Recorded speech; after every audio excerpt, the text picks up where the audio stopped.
Empezaré diciendo que sé que esta pregunta va a sonar un poco tonta, pero ¿ustedes tienen un personaje favorito? Lo más seguro es que sí, bien sea porque son carismáticos, habilidosos, atractivos o tal vez relatables. Puede que sea porque se parezca a ti, les gusten las mismas cosas que a ti, porque actuarían de la misma forma en que tú lo harías en su lugar, o simplemente su desarrollo y lecciones resuenan contigo. Incluso hasta el punto de decir que ese personaje es literalmente tú. Y si es así, conozco ese sentimiento porque he dicho eso un par de veces en mi vida. Si son seguidores míos, seguramente hay varios personajes o monas dibujadas que relacionan conmigo como cualquier otra figura pública que tiene un patrón físico. Por poner ejemplos está Armando Mendoza, Fede Lobo o Adam Sandler. Mujer castaña que usa verde, soy yo.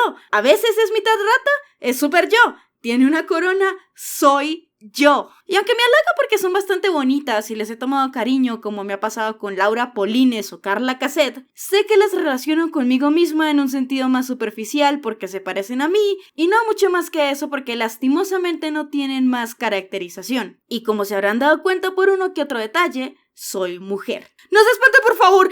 Y aunque sé que no puedo hablar por todas y que no todas tenemos el mismo tipo de vivencias, recuerdos y reflejos, igualmente quiero hacer un recuento de todas esas chicas que llegaron a ser parte de diferentes fases de mi vida y por ende, cómo las relateo conmigo. Digamos que esta es mi justificación para el 8 de marzo. Pero eso sí, tengan en cuenta, no las voy a mencionar porque necesariamente estas chicas sean iguales a mí en absolutamente todo, porque no soy así de Lulu. Hay cosas que no me encajan, hay cosas que me solían encajar, pero asimismo hay cosas en las que todavía me identifico. Y también aclaro que aunque sé que hay otras chicas que también son de mis personajes favoritos, no por eso las quineo, si quieren usar un término más crónicamente online. Pero sin más que decir, déjenme argumentar por una cantidad dudosa de tiempo por qué todas estas monas ficticias fueron o son literalmente yo. Número 3. Cookie Cute o Cookie Samban, como le quieran decir. ¿Edad que tenía cuando me identifiqué con ella? 7, 8 años más o menos. Si ustedes como yo crecieron viendo a los chicos del barrio, probablemente también estaban seguros de que podrían hacer parte del cuartel. Puede que incluso hubieran escogido un número, el mío era el 8. Y aún así, quería ser número 3. Me gustaba mucho su diseño, me gustaba el hecho de que usaba Converse porque me parecían los zapatos más cool del mundo y todavía los uso. Le gustaban los peluches como a mí, podía ser tierna pero al mismo tiempo intimidante y eso era algo que yo admiraba. Su obsesión con los simios arcoíris era proporcional a mi propia obsesión con los ponis de My Little Pony. También le gustaban los conejitos, también era distraída y también se le hacía lindo número 4. Y usaba verde, ¿cómo no la iba a querer? Mi otro personaje proporcional era Bellota, o incluso Bella por el mero y simple hecho de que era castaña. Y aunque puede que sea en la que más me reflejaba por motivos netamente superficiales, pero bueno, era una niña, a número 3 hasta hoy le sigo teniendo mucho cariño. Al punto donde su nombre fue el motivo por el que yo cambié la forma en la que escribía mi propio apodo de Cookie. Así que sí, mi apodo es por ella, además de que me gusten las galletas. Y por eso y más adoro a número 3. Eso sí, la culpo enteramente a ella de que no me molesta usar mangas así. Konata Izumi de Lucky Star. Edad que tenía 13 años. Pido perdón por el cambio tan abrupto de tiempo, pero prometo que de aquí en adelante va a ser más seguido. Simplemente no veía otras monas que poner.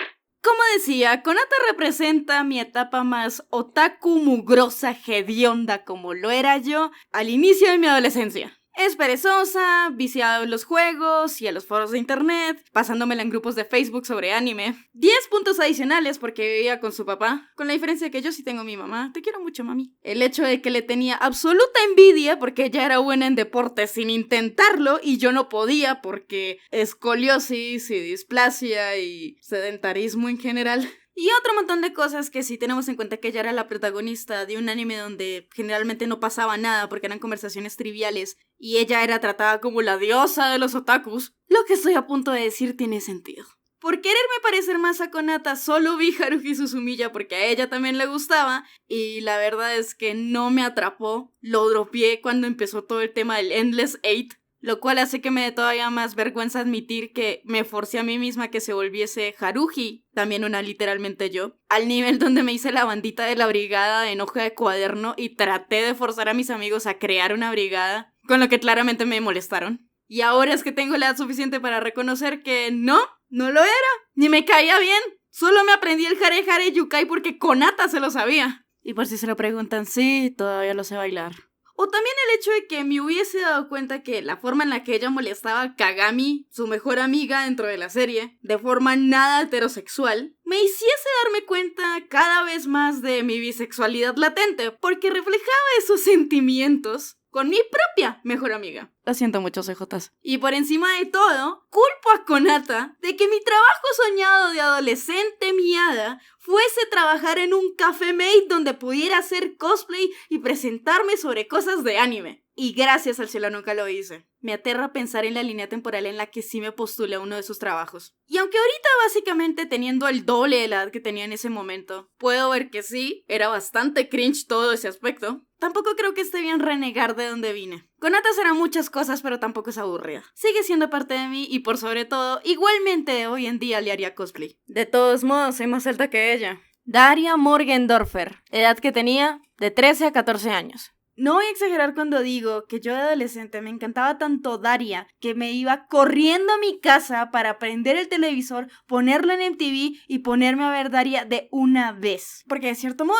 yo la admiraba. Era el epítome de adolescente sarcástica, cínica y desinteresada que yo quería ser. Y aunque sí, por Daria fui capaz de darme más crédito a mí y a mi propia inteligencia, al mismo tiempo, tal y como le pasaba a Daria, yo tendía a creer que por no ser normie, era mejor que los demás. Y asimismo, ambas podríamos haber entrado en la categoría de hipócritas. Daria se vanagloriaba de que no le importara cómo la vieran los demás, o de que no le importaba el amor ni los hombres, a pesar de que anduvo a ciegas sin sus gafas porque se veía bien sin ellas, se hizo un piercing por impresionar a Trent, su crush, y le bajó el novio a su amiga. Pero a pesar de todo eso, siento que ese es en parte el chiste de Daria. Una adolescente mamona que se cree mejor que todo el mundo y poco a poco va aprendiendo que no es el caso y que tiene que mostrarle empatía básica a los demás. Y como adulta disfruto más la serie por eso, porque para mí ya no es un ejemplo a seguir, que no tiene fallas y que siempre tiene la razón y wow, cómo se papea a los demás, sino que ella es su propia adolescente con fallas, así como yo también lo fui. Y por eso Daria y yo compartimos nuestro mundo enfermo y triste.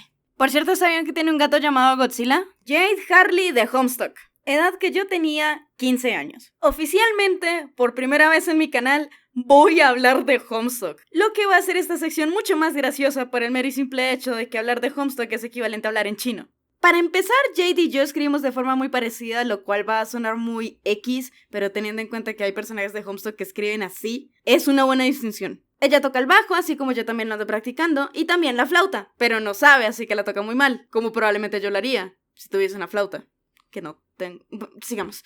Es ligeramente narcoléptica y con mis horarios de sueño absolutamente jodidos desde esa época, me tiende a pasar lo mismo, que por lo mismo y tanto hace que hayan cosas que a ella se le olviden, entonces usa cauchitos de colores en los dedos para recordar cosas. Y por supuesto que yo empecé a hacerlo porque yo lo hacía y, debo decir, más o menos funciona. Énfasis en más o menos. Es medio furra, como yo. El color más asociado a ella es el verde, como a mí. Y su Gautier es bruja del espacio, que en lo personal se me hace de los poderes y diseños más bonitos que tiene todo el webcómic. Así que cuando yo hice mi test y salí como caballera del espacio, estaba muy emocionada. Y por sobre todo, teniendo en cuenta que este es un webcómic después de todo, Jade es igual de crónicamente online que yo, solo que ella no tiene otra opción porque vive en una isla en el medio de las aguas internacionales y la única interacción humana que solía tener era su abuelo hasta que sin querer lo balació. En mi caso, mi abuelo se murió de cáncer, pero ese no es el punto. Jade es genial, de alguna u otra forma la veo como una especie de sucesora espiritual de número 3 en varios aspectos. Como que ambas sean bastante quirky en su personalidad, que usen verde y les gusta el chico cool del grupo. Con la diferencia de que Jade, a pesar de ser adolescente, sigue siendo bastante silly, y además de ser intimidante cuando se lo propone porque sabe usar una escopeta, también tiene poderes grandísimamente poderosos. Y aunque siempre hago chistes sobre lo inentendible, largo, extenso, denso y absurdo que es Homestuck, y de que me niego rotundamente a leer Homestuck 2 porque según entiendo es una bastardización al personaje de Jade, ella siempre va a ser mi piedra angular y mi punto débil. Además de que me encanta dibujarla. Touko Fukawa de Danganronpa. Edad que tenía 16 años. El pico de mi adolescencia, la parte más insegura y con más baja autoestima de toda esa etapa, está pintada justo en ella. Empezamos con el hecho de que fue el de los primeros personajes a los que les hice cosplay, y que bueno, es una chica que se niega a aceptar cualquier tipo de cumplido porque se ve a sí misma como una chica fea por su apariencia, pero también es señalada varias veces por no preocuparse lo suficiente de mejorar su perspectiva de sí misma y esforzarse, algo que honestamente yo tampoco solía hacer, así que ese reflejo me conflictuaba mucho. De hecho, toda esa época me recuerda un poco a Watamote, porque cuando vi a la Tomoko, fue como ver a una especie de anticonata. Y ese reflejo me aterró tanto que le perdí la costumbre a ver anime de forma seguida otra vez. Volviendo a Touko, su talento como escritora de novelas de romance me resonaba, teniendo en cuenta que como buena adolescente introvertida, me la pasaba leyendo fanfics e intentando escribir los míos. Solo que casi ninguno de esos lo publiqué y me quedé en los grupos de rol de Getalia, que eventualmente se volverían los grupos de Danganronpa en los que obviamente yo hice a Touko, y luego me fui porque la comunidad era muy tóxica. Touko no era popular ni muy agradable y pensaba lo peor de las intenciones de los demás en acercarse a ella, como yo solía pensar en el colegio cuando alguien lo hacía, y sí, a veces tenían razón, pero al mismo tiempo también era yo comiéndome la cabeza. Y aunque su personalidad está partida con la de Genocider Sio, que es mucho más ridícula y bueno, un asesino en serie, igualmente no podía dejar de verle gracia teniendo en cuenta que yo veía cosas de true crime. Y para que sepan lo mucho que resonó ella conmigo, yo llegué a considerar seriamente como carrera universitaria el meterme a bibliotecología porque sonaba como algo parecido a lo que ella hubiese hecho. Y también por insistencia de mi papá de que pagaban muy bien, pero nunca conocí un bibliotecólogo, así que si de pura casualidad hay alguno y está ganando más allá de 2 millones, por favor, pásenme información. Pero bueno, a pesar de que hay otras chicas de Danganronpa que adoro con el alma, como lo son Ibuki, Sonia o Miu,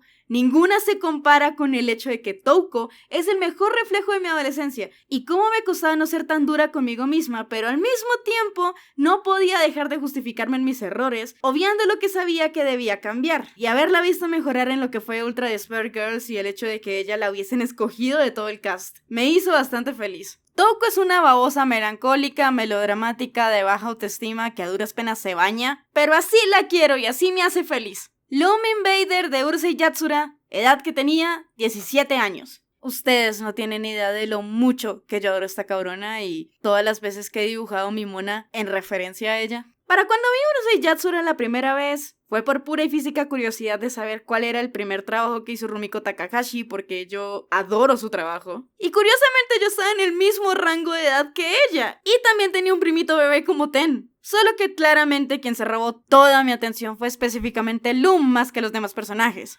Y básicamente Loom soy yo en lo que respecta específicamente a mi lado más pasteloso, romántico y cursi cada que me ha gustado alguien. Ella le dice tesoro, cariñito o incluso simplemente esposo a Taru, apodos bobos que yo también uso de manera romántica. Y aunque ella sea muy melosa y muy añiñada, así como yo, solo tiene ojos para su amado. Mis husbandos no cuentan. Sin embargo, Loom también es recelosa y algo posesiva, algo que, aunque no digo que sea bueno, tampoco puedo negar que peco de lo mismo. Eso y que ella también tiene un genio bastante volado, aunque yo detesto admitirlo. Y lastimosamente, al igual que ella, un par de veces en mi vida llegué a desvivirme por un par de pendejos que eran unos perros falderos, incapaces de quererme del mismo modo. Pero como estaba cegada por mis sentimientos, obviamente lo romantizaba diciendo ¡wow! ¡Es como en Urusei Yatsura! Qué bueno que eso ya no es un problema. Así que sí, así que eso. Loom en general es bastante bonita, agradable, cariñosa y brillante. Cosas que procuré mejorar en mí misma desde entonces, y aunque no soy exactamente igual de femenina,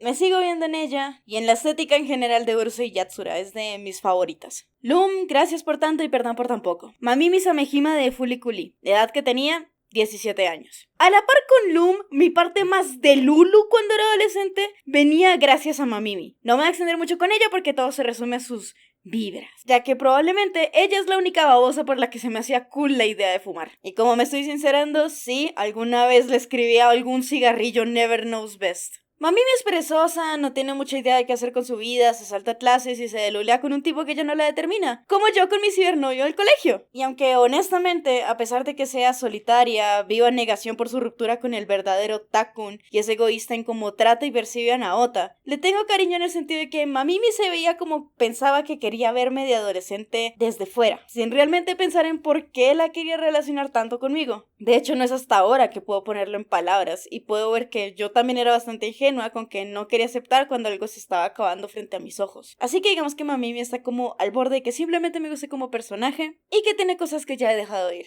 Aunque ella también se besó con un robot televisor. Ako Kagari, edad que tenía 18. Mi cabra, mi absoluta cabra. Una tarde me fumé todas las ovas de Little Witch Academia y desde ahí la adoro. Parece tontísima y es tontísima, pero también es muy determinada. Porque sí, es impulsiva, imprudente y no le sabe muchas cosas al punto de que casi siempre es el ridículo. Pero por favor, ella hace lo mejor que puede. Ténganle paciencia. Ako es una chica que fantasea mucho con lo que le gusta o lo que quiere y puede infodumpiar todo el día si se lo propone. Pero también tiene un carácter fuerte tipo mecha corta, así que la entiendo completamente cuando se frustra y las cosas no salen del todo bien. Después de todo, ella hace parte de mi lado más optimista y que más quiere echarle ganas a lo que hago, aunque no sepa cómo. Y aunque en general no suelo relatearme mucho con protagonistas de forma tan puntual, el hecho de que Ako debe aprender de cero cosas sobre magia porque no viene de un linaje de brujas y le lleva toda la serie a volar, es bonito emocionarse por ella y cada avance chiquito que tiene. Es buena amiga, es dedicada y también sigue siendo un poquito silly. ¿Cómo no la voy a querer? Pero por sobre todo, ella es de las mías,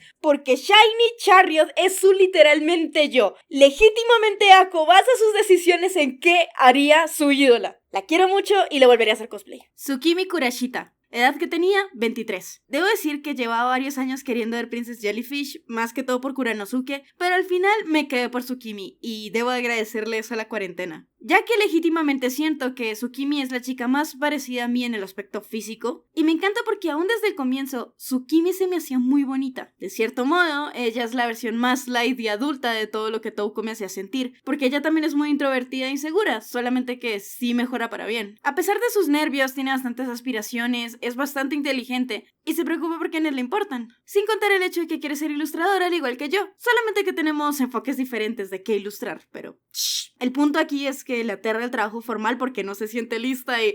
¡Ayuda, por favor! Pero ya hablando en serio, la entiendo completamente en el sentido de que yo tampoco sabía exactamente qué hacer ahora que soy adulta, y mucho menos cuando yo tenía la edad de Tsukimi. Ella se abruma bastante fácil y se intimida al ver las diferentes estéticas y modas de las diferentes personas que hay en Tokio, y no les mentiré, a veces me siento igual, soy bastante simplona a la hora de vestirme, y no llego a sentirme 100% segura en lo que uso siempre cuando no es como mi outfit usual, porque siento que o de paso de largo o que yo soy el bicho raro al que se le quedan viendo. Entonces, el curso que ella tiene para encontrar su feminidad y su propia autoconfianza es uno que aún sigo encontrando y es lo que hace que me guste tanto Princess Jellyfish, porque también quiero mejorar mi autoestima, sentirme bonita y experimentar con lo que me gusta, aunque me dé pena o me esté muriendo de pánico. Así que al menos hasta ahora, siento que Tsukimi es con la que más me relateo de todas en varios aspectos hasta hoy. Y espero en algún momento verme igual de bonita que yo lo hacía cuando parecía una propia medusa. Y por último, Emma Sky. Edad que tengo, 26 años. Técnicamente a Emma la conozco desde 2015 porque fue cuando jugué Ace Attorney y Apollo Justice,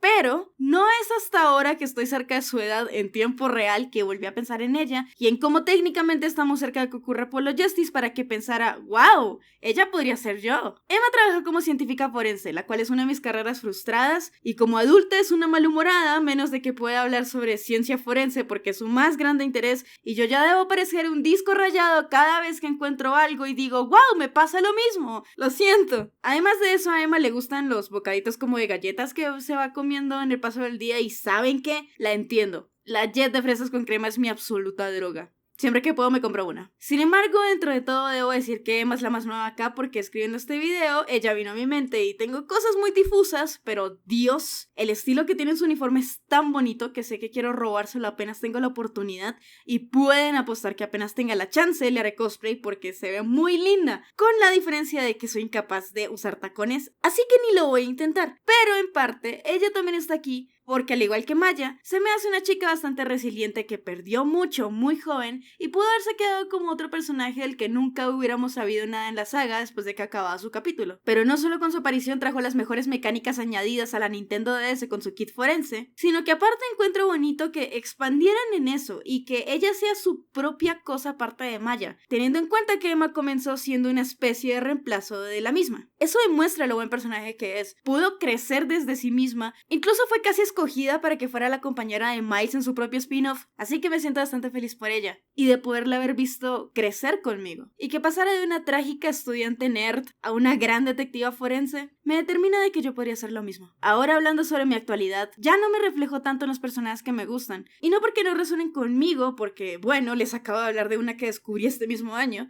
pero es porque de cierto modo ya no la necesito tanto como antes. Ya no es un método de escapismo y copeo cada vez que me siento mal. Y aunque suene tonto, para esas cosas tengo mi propio avatar que, bueno, sin ninguna hipérbole, en el sentido más literal, soy yo. Y me gusta lo que he logrado con ella, me gusta reconocer de dónde he tomado cosas para hacerla crecer, pero asimismo me permite volver a ser simplemente yo. Y de todas formas, la manera en la que me relaciono con cosas y con lo que estoy sintiendo, con lo que vivo en el momento, a veces se inclinan más a la música que escucho porque tengo una playlist para eso, o la gente que me influye, o las cosas que quiero crear como lo son los propios videos. Y aunque haciendo este video pude darme cuenta de la curiosa dicotomía que tenía constantemente de personajes muy silly y muy animados a chicas más estoicas y pesimistas, son básicamente las dos caras de la moneda que soy, con la diferencia de que ya no siento que se contradigan, sino que se complementan. Es solo que ya no quiero verme como una, hacer lo mismo que otra, o forzarme a actuar como todas. Solo voy tomando lo que puedo rescatar aún de mis momentos más penosos o en lo que no estoy de acuerdo con ellas, o abrazando lo positivo que me han dejado para lo que soy en el aquí, en el ahora y lo que pueda hacer. Y aunque no dudo que a futuro hayan más personajes que puedan entrar a esta lista curiosita porque me aferra a lo que me gusta, cada una tiene su ciclo. Porque bueno, la vida de por sí es de ciclos. No soy la misma persona que era hace 5 años y todavía menos soy la que era hace 10. Y eso puede aplicar para bien o para mal. Lo importante no es lo que se va, sino lo que se queda. Y a ninguna de ellas las he dejado ir, porque después de todo, me han formado para armar lo que literalmente soy.